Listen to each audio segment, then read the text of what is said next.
as the country gears up for the arrival of the 50 additional buses, 45 diesel and 5 electric, this month end.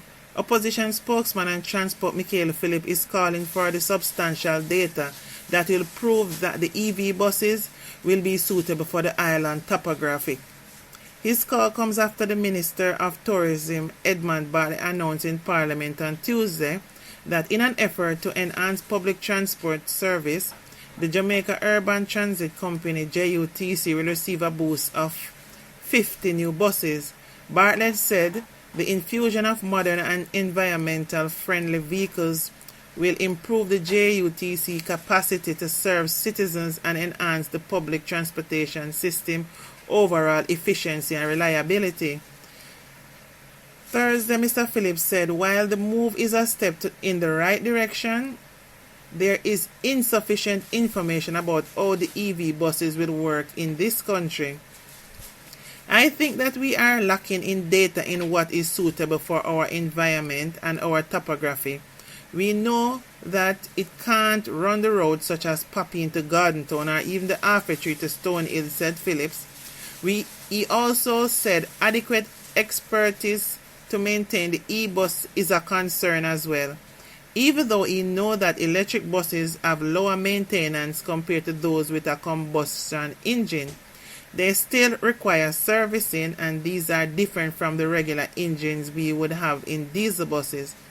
So are we doing training or even started training of mechanics that can service these buses? Because it is not as if they won't come with their own problem, he said. Also, are these 5 buses we are getting in the first place with a service contract and for the local dealer? Do they have the capacity to deal with these electric buses? Because this is the first of its kind in Jamaica. In the meantime, the Minister of Transport and Technology, Darrell Vaz, said there are plans being developed with partners and suppliers for the repair of these buses.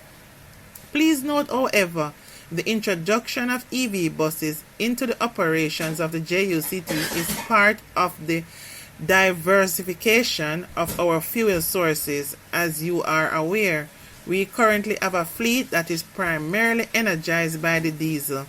The EV pilot that is now being undertaken is intended to gather data to determine the feasibility and expanded EV program, Vaz said in response to the question.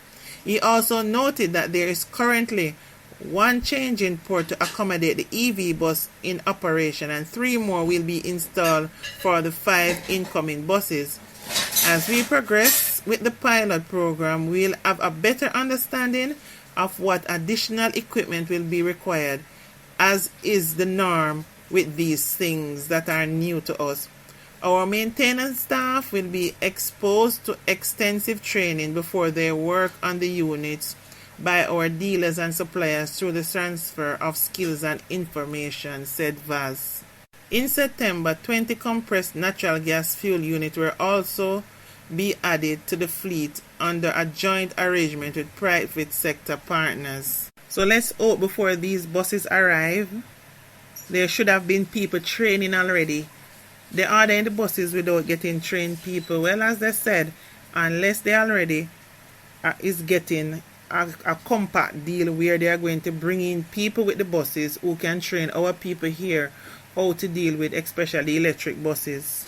And I hope they put things in place where the missing parts that are being stolen off the older buses, that they have more security to prevent people from stealing off parts of the new ones, because no matter how much new one come, them end up falling the same disrepute.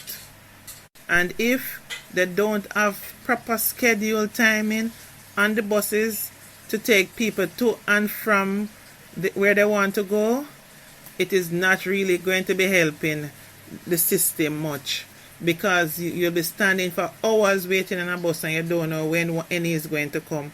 So it's still the same little taxes them that we have to rely on, because without the taxes there'll be no production system in Jamaica, because to get to work on time, that is the only means that really is reliable. What they need to do is to know more appropriately regularize these taxes so they run accordingly and properly. As usual, a system run by government is a lot to look forward to. We're not really expecting much better than what we have now.